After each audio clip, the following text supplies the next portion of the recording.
दूसरी बार फिर शब्द माहि निज निश्चय आवे, ता कहूँ ज्ञान अगाध सुनावे, अनुभव ज्ञान प्रगट जब होए, आत्म राम चिन्ह है सोए, शब्द निह शब्द आप कहलावा, आप ही बोल अबोल सुनावा। फिर वह शब्द यानी सार नाम सार शब्द प्रकट करवाना।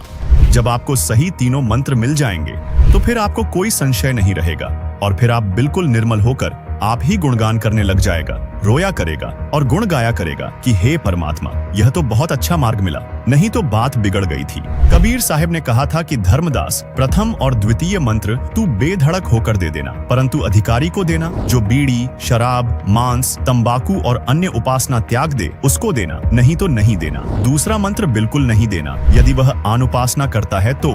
दर्शकों, उपासना पूजा किस लिए करते हैं? सुख सुविधा के लिए, और वह सुख सुविधा मिलेगी ब्रह्मा विष्णु महेश से, और जो पूर्ण सद्गुरु होता है वह ब्रह्मा विष्णु महेश आदि यहाँ के 5 प्रधानों के मंत्र आपको प्रथम मंत्र दीक्षा में प्रदान करता है, जिसका संकेत कबीर साहब ने कबीर सागर में अध्याय ज्ञान स्थिति बोध पृष्ठ 85-86 में दिया है। फिर वे आपको सुख सुविधा देनी शुरू कर देंगे, क्योंकि गुरु भक्ति मार्ग में बहुत कुछ पार्ट अदा करता है। वह आपका गारंटर भी होता है और फिर आपको ऐसा तरीका बताएगा कि बेटा अब तू कमाई करके इनका कर्ज उतार दे। मैं गारंटर तो बन गया हूँ, लेकिन यह कर्ज तुझे उतारना पड़ेगा, नहीं तो मैं भी अपनी गारंटी वापस ले लूंगा अगर तूने कमाई नहीं की। दूसरी बार में तू उसको सतनाम देना जो ओम और तत् से मिलकर बनता है, जहाँ तत् सांकेतिक है, और फिर तीसरा जो सत सांकेतिक मंत्र और साथ में जोड़ना है ओम, फिर दूसरा तत् और फिर तीसरा सत। फिर यही 3 मंत्र का नाम बन जाएगा। जैसे गीता अध्याय 17 श्लोक 23 में 3 मंत्र ओम तत् सत का संकेत है,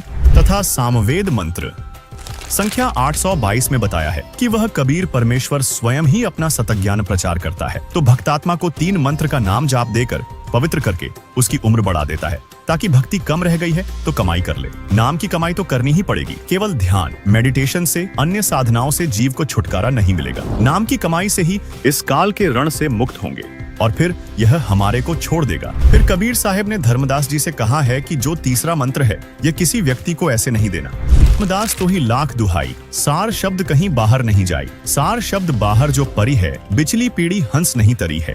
यानी यदि यह सार नाम किसी पाखंडी आत्मा मधु परमहंस जैसे काल के दूत के हाथ लग गया तो फिर वे आप ही नाम देने लग जाएंगे और फिर वे धोखा दिया करेंगे, कहेंगे कि हम भी तो वही नाम देते हैं। जैसे अभी ये मधु परमहंस कहते हैं कि हम वही मोक्ष मंत्र देते हैं जो कबीर साहब जी ने धर्मदास जी को दिए थे, और फिर वे बिचली पीढ़ी वाले हंस पार नहीं हो पाएंगे, क्योंकि कलयुग में ये सभी प्राणी पार हो सकते हैं, ऐसा प्रमाण है।